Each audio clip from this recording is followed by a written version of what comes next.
పులివెందులకు సంబంధించినటువంటి జెడ్పీటీసీ ఉప ఎన్నిక ప్రస్తుతానికి ఒక టెన్షన్ని క్రియేట్ చేస్తూ ఉన్నటువంటి పరిస్థితి.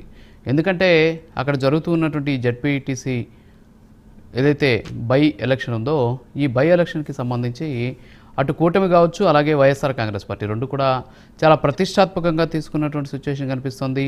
ఎందుకంటే ఖచ్చితంగా పులివెందుల్లో గెలిచి అక్కడ జగన్మోహన్ రెడ్డి హవా తగ్గింది అని చెప్పి నిరూపించాలి అనేటటువంటి ఉద్దేశంతో ప్రస్తుతానికి కూటమి ఆ దిశగా ప్రయత్నాలు చేస్తూ ఉన్నటువంటి పరిస్థితి.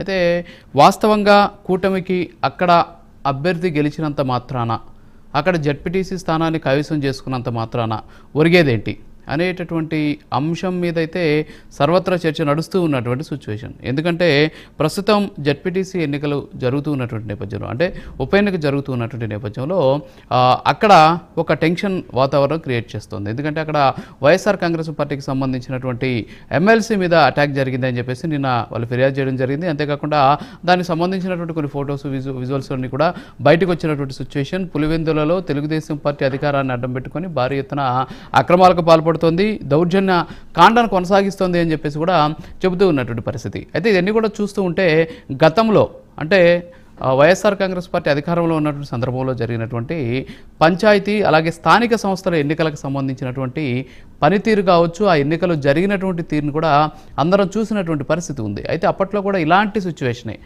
జగన్మోహన్ రెడ్డి గారు అప్పుడప్పుడు చెబుతూ ఉంటారు. ఒకప్పుడు చెప్పినటువంటి మాట ఏంటంటే కొట్టారు, తీసుకున్నాం, మాకు టైం వస్తుంది.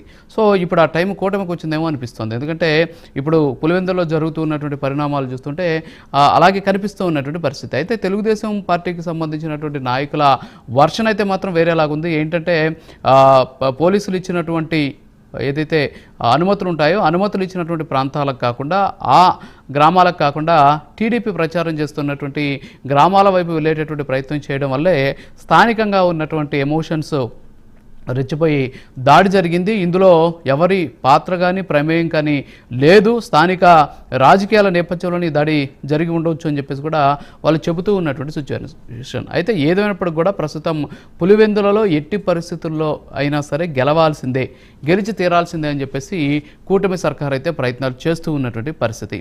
అంతేకాకుండా ఆప్ స్థానాన్ని నిలబెట్టుకోవాలి. ఎందుకంటే పులివెందుల్లో ఓడిపోతే జగన్మోహన్ రెడ్డి గారు గతంలో ఆయన నేర్పించినటువంటి సంస్కృతి ఏంటి అంటే వైనాట్ కుప్పం, లేకపోతే వైనాట్ పిఠాపురం. సో కుప్పంలో ఖచ్చితంగా 1,00,000 ఓట్లకు పైచిలకు మేము గెలవబోతున్నాం. సో ఇలాంటి రకాలైనటువంటి వ్యాఖ్యలు చేయడం అవతల ప్రత్యర్థులకు, అంటే గతంలో ఎలా ఉండేదంటే రాజకీయాలు ప్రత్యర్థి నాయకుడికి సంబంధించినటువంటి నియోజకవర్గం వైపు ఎవరు కూడా కన్నెత్తి చూసేవాళ్ళు కాదు. గతంలో పులివెందులకు సంబంధించి వైఎస్ రాజశేఖర రెడ్డి గారు ఉన్నప్పుడు కూడా చంద్రబాబు నాయుడు ఎప్పుడు కూడా పులివెందుల మీద కక్ష తీర్చుకోవాలి అనేటటువంటి పరిస్థితి లేదు.